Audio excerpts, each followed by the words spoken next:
eşini kaybettiği için kendi başına bir erkek gibi ayakta durmaya çalışan, erkek gibi işleyen Ümmü teyzeye biz sağlık, sıhhat ve afiyet diliyoruz. Sağlık, uzun ömürler diliyoruz. Ümmü teyze, bunlar nedir?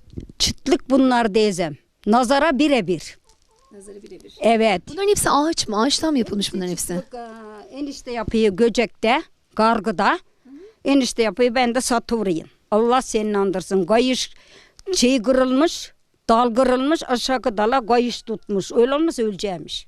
Oradan düştüğünden bir vatandaş kurtarın, gözüyle oldum diye. Nazar değdi diye, nazar. Evet, nazar Bu da nazara çok iyi geliyor. Nazara çok iyi geliyor. Yapıyı oturduğu yerden bir vatandaş kurtarın diye.